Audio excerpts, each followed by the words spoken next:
juga saya mendapatkan cerita dari Kiai Sepuh. Ideologi apa itu? Ya, anti Pancasila. FPI. Ya, karena Kiai itu menceritakan pada saya begini kronologinya. Ketika beliau ini menjadi ketua PC, salah satu PC di Surabaya, di Jawa Timur. Nah, ini si orang ini juga sama menjadi pengurus PC di Jawa Timur. Tapi bedanya dia duduk di jajaran Suriah tahun 84 itu. Nah, di tahun 84 itu pula NU mengadakan muktamar di Situbondo. Keputusan krusialnya adalah NU Pancasila sebagai asas tunggal. Dasarnya bagaimana seperti yang sudah saya pernah terangkan. Al-mu'ahadah wataniyah, konsensus kebangsaan. Itu yang pernah dipraktekkan oleh baginda Rasulullah SAW. Sehingga Kiai NU menganggap bahwa Pancasila ini syar'i. Sehingga kalau ada orang yang tidak menerima Pancasila, maka dia dihukumi orang yang khuruj anil ittifaq, punya konsekuensi hukum, baik itu dari hukum negara dan hukum agama.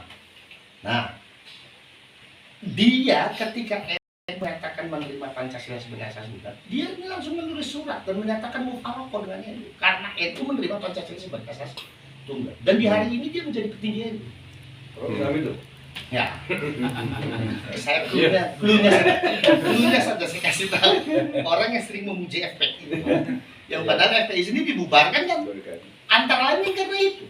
Berarti emang sejarahnya sudah cukup panjang ya? Panjang sekali. Iya, artinya bukan kebetulan kalau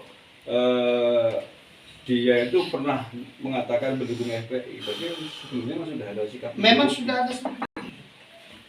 Dan kok bisa jadi kaisar? Lah makanya maksud saya begini ya. Kalau dia ini menilai Gus Yahya ini sikapnya tidak bersesuaian dengan akidah Ahlussunnah wal Jamaah karena mendatangkan ahlul ilmi dari Zionis, ya menurut saya dia ini jauh lebih parah. 11-12 lah. Iya. Ya enggak, menurut saya malah jauh lebih parah. Ya. Jauh lebih parah.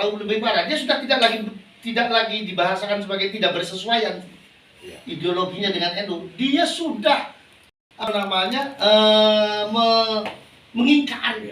Mengingkari NKRI. Mengingkari NKRI berarti mengingkari NU. Jadi artinya bisa saja dihukumi dia itu bukan orang NU. Lah kalau bukan orang NU kok memimpin NU? Yang milih siapa? Nah itu dia. Nah itulah. Itu 3 fokus pembahasan kita kemarin ini yang akhirnya kemudian kita berpikir bahwa NU harus segera diselamatkan. Nah, cara menyelamatkannya dengan melihat situasi di hari ini adalah MLB. Itu forum jamiah tertinggi yang pas dengan konstitusional NU. Cuma tadi sekali lagi, kalau sekarang MLB kubu mana yang akan dianggap sah untuk menggelar MLB, karena masing-masing pasti akan menggelar MLB. Kalau kubunya Gus Yahya kemudian menggelar MLB, kubunya Kiai Zulfa saya pastikan juga akan menggelar MLB yang sama. Ya silakan saja, tapi dia tidak akan pernah mendapatkan legitimasi dari Nahdliyin. Itu yang terpenting. Karena begini, kalau saya melihat di hari ini kan sudah tidak ada wasit.